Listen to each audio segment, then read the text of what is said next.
ఎదిరింటోళ్ళతోనో పక్కింటోళ్ళతోనో పంచాదా ఇందుల్లా అనుకోని ఆపద వచ్చిందని మన ఇంటి తలుపు కొట్టిండు. చల్ నువ్వు పగోనివి అని ఎల్లగొడతామా? పాపం ఏం తిప్పలుందో అని అరుచుకుంటాం, చేతనైనా సాయం చేస్తాం. దోస్తు గానితోటి జగడమైందని తొవ్వెంటే టక్కరై వడుంటే చూసుకుంటే అట్లనే పోతామా? దావుకండ్ల షేరిక చేపించి వైద్యం చేపిస్తాం. పగలు కోపాలు ఉండొచ్చు, కానీ ఆపతిలా జరంత జాలి దయ అనేది చూపియాలి కదా.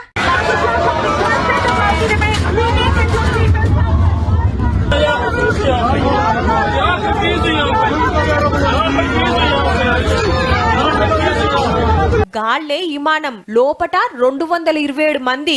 ఉరుములు మెరుపులు, టప్పటప్ప గాలి మోటార్ మీద పడుతున్న రాళ్లు. ఎట్లుంటది? గజ్జున వణికిండ్రు. ఢిల్లీకెళ్లి కాశ్మీర్లున్న శ్రీనగర్ పోతాంటే వాతావరణం మంచిగా లేక ఆపతొచ్చింది. జర్రంతా రూట్ మారుస్తే డేంజర్లకెళ్లి బయట పడొచ్చు, కానీ పక్కకు తిప్పితే పాకిస్తాన్. మా విమానం డేంజర్లుంది, మీ దేశం మీదకెళ్లి ముత్తమంత దూరం పోతామని మతలబ్ పంపితే చల్ మాతావులకు మీరెట్లొస్తారు? రావద్దంటే రావద్దని జిజ్జు చేసిండ్రు పాకిస్తాన్ ఆఫీసర్లు.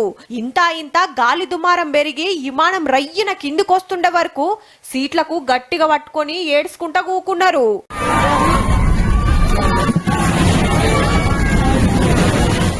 వాన్నేంది బతిమ్లాడేదని మన పైలట్ ధైర్యం చేసి అదే వాతావరణంలో అటు తిప్పలబడి ఇటు తిప్పలబడి ఎవ్వలకు గింత ఏం కాకుండా శ్రీనగర్ డిపోలో దింపితే గప్పుడు నిమ్మలబడ్డారు లోపటున్నోళ్ళంతా. హగో రాళ్ల దెబ్బకు ముంగట డోమ్ బగిలింది. 227 మంది ఆపతులున్నారన్న పాకిస్తాన్ వాళ్ళు గింత నెనర్ చూపియలేదంటే చూడుర్రి ఎట్లా తయారైనరో. అయినా పాములకు పాలు సాదటోళ్లకు పబ్లిక్ పానాల ఇలువేం తెలుస్తా తీయండ్రి. అంత పెద్ద డేంజర్లకెళ్లి బయట పడేసిన మన పైలట్ ను తారీఫ్ చెయ్యాలబ్బా.